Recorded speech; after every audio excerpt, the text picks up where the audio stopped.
Hey there!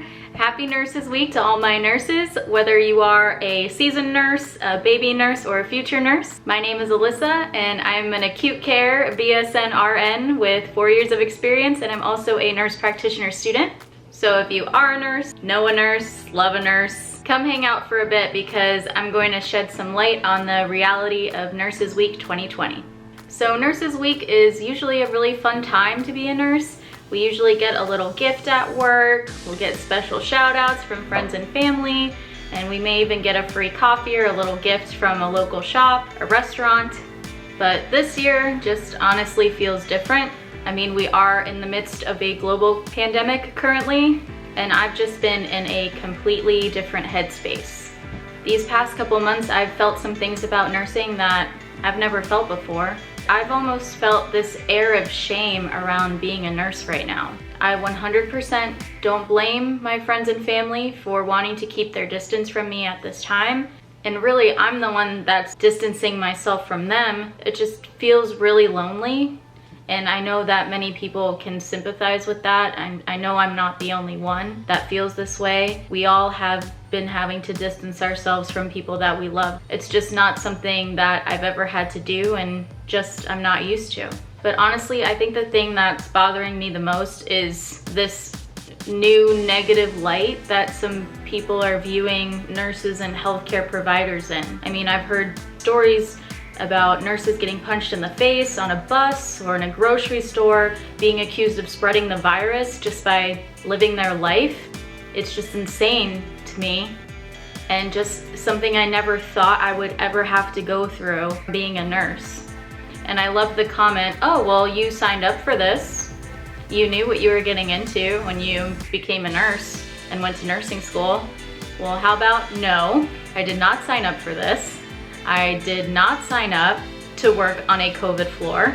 I did not sign up to reuse PPE that was never intended for reuse. I did not sign up to cry before every shift because I'm scared of infecting myself or infecting somebody that I love.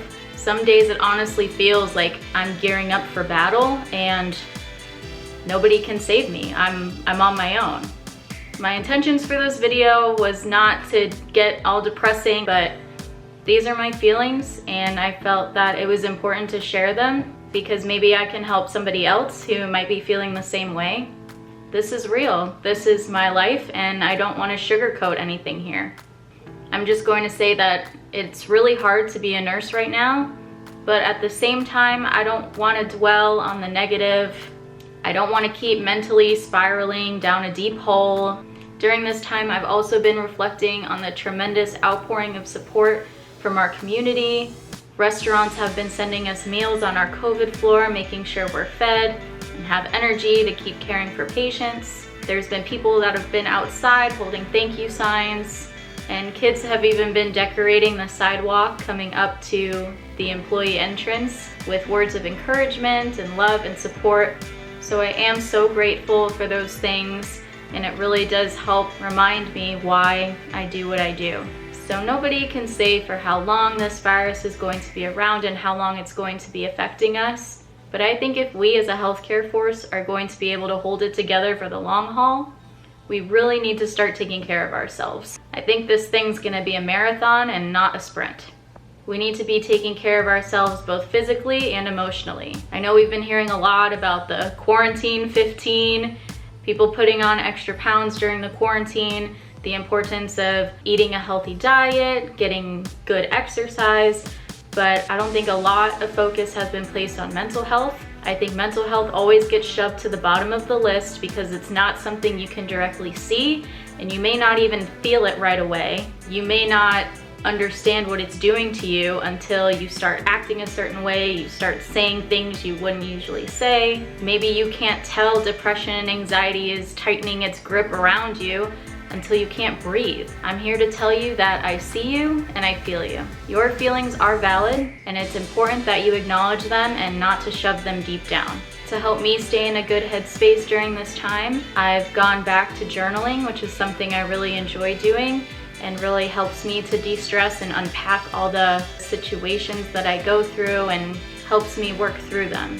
I even started a new hobby with photography, so that's been fun.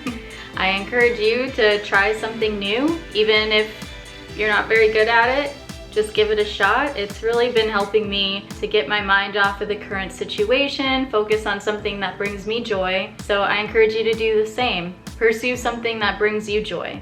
We've been hearing a lot about social distancing, but we have not been hearing a lot about distancing ourselves from negative and overbearing thoughts. And of course, there's never any shame in seeking out a therapist or a counselor to talk to. This is a very stressful time, an unprecedented time, and there's never any shame in reaching out and asking for help. Because we as a healthcare force have to stay well in order to continue to care for others.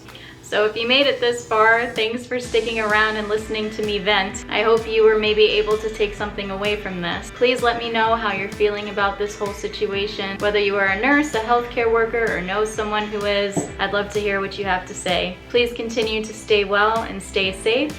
I'll talk to you in my next one. Bye.